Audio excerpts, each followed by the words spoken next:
কথায় যখন উঠে পেট ভরে কয়টা ভাত খাওয়া, ভর্তা তখন বাঙালির একমাত্র প্রধান অস্ত্র। সেই ভর্তা দিয়ে কয়টা ভাত খাইয়ে ঘস করে গ্যাস হোক আর পাত হোক, দরকার পড়লে কাঁচা আদায় লবণ মাখিয়ে খেয়ে চিত হয়ে শুয়ে থাকবো, তারপরও বাঙালির ভর্তা চাইই চাই। তো হ্যালো এভরিওয়ান, আসসালামু আলাইকুম। আশা করি তোমরা সবাই ভালো আছো। আলহামদুলিল্লাহ, তোমাদের দোয়াতে আমি অনেক ভালো আছি। এআর কুকিং হাউসের পক্ষ থেকে তোমাদের সকলকে স্বাগত জানিয়ে আজকে নতুন একটা ভর্তার রেসিপির আইটেম তোমাদের সাথে শেয়ার করব।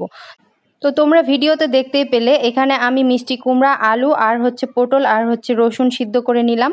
এখন বেগুনগুলোতে লবণ মাখিয়ে বেগুনগুলো আমি ভালোভাবে সরিষার তেলে ভালোভাবে ভেজে নিব। তো এই তো আমি গ্যাসটা অন করে দিলাম, দিয়ে একটা প্যান বসিয়ে দিলাম। এখন এখানে আমি ভালোভাবে বেগুনগুলো লাল লাল করে ভেজে নিব। তো বেগুন ভর্তা তো মোটামুটি আমরা এমনিতে অনেকেই খেয়েছি, তো এইভাবে বেগুন ভেজে ভর্তা করে খেয়ে দেখো এটার কতটা টেস্টি। তো এই তো আমার বেগুনগুলো ভাজা হয়ে গিয়েছে, আর এদিকে যে আমি প্রেসার কুকারে মিষ্টি কুমড়োগুলো সিদ্ধ করে নিয়েছিলাম সেগুলো আমি একটু সেই তেলটাতে ভেজে নিব। এই তেলটা কিন্তু সরিষার তেল, আর এই ভর্তার আইটেমগুলো সরিষার তেল দিয়ে করলে বেশি ভালো হয়। তো এখানে আমি হালকা করে একটু ভেজে নিচ্ছি এগুলো। তো এরই মধ্যে আমি বলে রাখি, এই ভর্তার রেসিপিগুলো কিন্তু একটা কমেন্টের রিকোয়েস্টে আজ করা। তো সে বলে রেখেছিল তার মুখে রুচি নেই, কোনো কিছুই খেতে পারছে না, তো সে রুচির ওষুধ চেয়েছিল, তো তার জন্যই আজকের এই রেসিপিটা করা। তো এখানে আমি শুকনো মরিচগুলো লাল লাল করে ভেজে নিচ্ছি কড়াইয়ের মধ্যে। তো এইগুলো একটু টাইম নিয়ে ভাজতে হবে। আর এদিকে আমি ঢেঁড়সগুলো একটা প্যানে দিয়ে দিলাম, দিয়ে সামান্য পরিমাণ পানি দিয়ে ঢাকনা দিয়ে ঢেকে দিয়ে দিব। তো এই তো ঢেঁড়সগুলো হয়ে গিয়েছে এদিকে অনেকটা। আর এদিকে আমি শুকনা মরিচ, পেঁয়াজ আর ধনিয়া পাতা ভর্তা করে নিয়েছি। তো এটা আমি ক্যামেরাতে ভিডিওটা তুলতে পারিনি, তার জন্য দুঃখিত। তো এইদিকে আমি আলুগুলো সিদ্ধ হয়ে গিয়েছে, আলুগুলো ভালোভাবে ডলে নিয়েছি। এখন এখানে আমি ঝাল পেঁয়াজগুলো দিয়ে ভালোভাবে আলু ভর্তাটা করে নিব। তো এই তো আমি আলু ভর্তাটাকে করে নিচ্ছি। একটু লবণ কম মনে হচ্ছিল, যার কারণে একটু লবণ দিয়ে আমি ভালোভাবে আলু ভর্তাটাকে সানিয়ে নিচ্ছি। তো এই তো আমার আলু ভর্তা হয়ে গিয়েছে। তো যাদের মুখে একদমই রুচি নেই, তারা ভাত খেতে পারে না, এই রসুনের ভর্তাটা একবার ট্রাই করে দেখো বন্ধুরা। বিশ্বাস করো তোমরা এটার প্রেমে পড়ে যাবে। জাস্ট ওয়াও, অসাধারণ একটা ভর্তা। তো এটা কিন্তু করতে একদমই সহজ। 4-5টা রসুন একটু ছুলে নিয়ে এটাকে সিদ্ধ করে নিয়ে ঝাল পেঁয়াজ দিয়ে ভর্তা করে নিলেই এটা হয়ে যাবে। আর এটা কিন্তু গরম ভাতের সাথে অসাধারণ, জাস্ট ওয়াও, যা বলার বাইরে। তোমরা করে দেখো, খুব সহজে এটা করা যেতে পারে। তো এই তো আমার ভর্তাটা হয়ে গিয়েছে।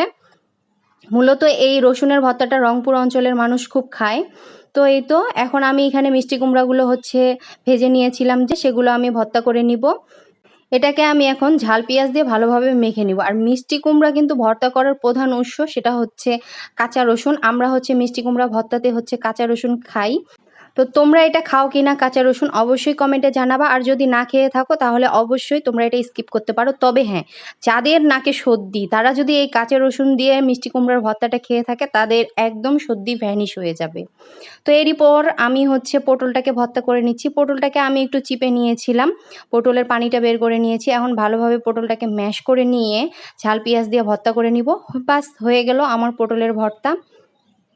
তো পটলের ভর্তাটাও তোমরা করে দেখো। আর এখানকার যতগুলো ভর্তা আছে সবই ঝাল ঝাল, জাস্ট ওয়াও, বলার বাইরে। আর এই রকম মানে ভর্তার রেসিপি বাসায় করে তো একদম সবাই মানে এই ভর্তার প্রেমে পড়ে গিয়েছে। তো বন্ধুরা তোমরাও করো, এই ভর্তা কিন্তু আসলেই মুখে রুচি নিয়ে আসে। তো এই তো আমার পটলের ভর্তাটা হয়ে গিয়েছে। এখন এখানে আমি ভেজে রাখা বেগুনগুলো দিয়ে দিচ্ছি। আমরা তো ভাতের মধ্যে সিদ্ধ করে তারপরে চুলার আগুনের মধ্যে পুড়ে বেগুনের ভর্তা অনেকেই খেয়েছি, কিন্তু এইভাবে ভেজে কি আর কখনো খেয়েছি? এইভাবে একবার ট্রাই করে দেখো বন্ধুরা, জাস্ট এটার প্রেমে পড়ে যাবে। তো এই তো এটা ম্যাশ করা হয়ে গিয়েছে। এখন এখানে আমি ঝাল পেঁয়াজ দিয়ে ভালোভাবে এটাকে মেখে নিলাম। তো এই তো আমার বেগুনের ভর্তা অলরেডি হয়ে গিয়েছে। তো এটাকে এখন আমি এই যে তুলে নিচ্ছি এখানে। তো দেখতেই পাচ্ছ আজ ভর্তার সমাহার। আর এইভাবে ভর্তা করলে কে না ভাত খেতে পছন্দ করে। সব শেষে আমি ঢেঁড়সটাকে ভর্তা করে নিচ্ছি। ঢেঁড়সটা যেহেতু একটু পিছলা জাতীয়, যার কারণে আমি সবার শেষে ঢেঁড়সটাকে ভর্তা করে নিচ্ছি। এই তো ঢেঁড়সটা আমার ম্যাশ করা হয়ে গিয়েছে। এখন এটাকে হচ্ছে আমি ঝাল পেঁয়াজ দিয়ে মেখে নিব।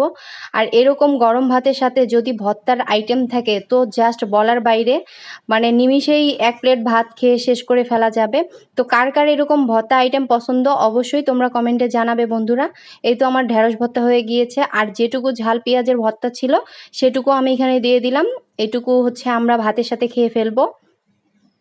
তো কার কার এরকম ভর্তা আইটেম পছন্দ তোমরা অবশ্যই কমেন্টে জানাবে। আর আজকের ভর্তা রেসিপিগুলো কেমন হয়েছে এটাও তোমরা কমেন্টে জানাবে। যদি ভিডিওটা ভালো লেগে থাকে অবশ্যই ভিডিওটা লাইক কমেন্ট শেয়ার করবে বন্ধুরা।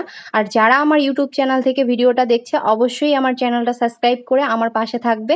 আর যারা আমার ফেসবুক পেজ থেকে ভিডিওটা দেখছে অবশ্যই আমার পেজটা ফলো দিয়ে আমার সাথেই থাকবে।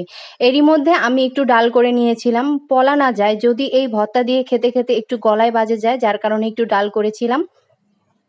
তো এই তো ভাতের সাথে আমি একটু লেবু নিয়ে নিচ্ছি। তো আমি কথাই বলতে পারছি না যে এতটা লোভনীয় হয়েছে আর এতটা টেস্টি হয়েছিল এই ভর্তা আইটেমগুলো, জাস্ট অসাধারণ। তো আমার যে কমেন্টের রিকোয়েস্ট ছিল, যে ভাইয়া রিকোয়েস্ট করেছিল যে যার মুখে হচ্ছে রুচি নেই, খেতে পারছে না, আশা করি এই ভর্তা রেসিপিগুলো দেখলে আর এইভাবে বানিয়ে খেলে আপনার মুখে রুচি ফিরে আসবে। তো আপনি এই ভর্তা রেসিপিগুলো অবশ্যই ট্রাই করে দেখবেন ভাইয়া। আর কেমন হয়েছে এই ভর্তা আইটেমগুলো আপনি এটাও কমেন্টে জানাবেন। তো বন্ধুরা আজকের মতো আমি বিদায় নিতে চাচ্ছি, এখানেই তো আমার খাওয়া দাওয়ার পর্ব শেষ। যদি তোমাদের এই ভর্তা রেসিপিটা ভালো লেগে থাকে অবশ্যই তোমরা ভিডিওটা লাইক কমেন্ট শেয়ার করো। আর আমার ইউটিউব চ্যানেলটা সাবস্ক্রাইব করে রেখো নতুন নতুন ভিডিও পাওয়ার জন্য। আজকের মতো এখানে বিদায় নিচ্ছি। আল্লাহ হাফেজ, আসসালামু আলাইকুম। ধন্যবাদ সবাইকে।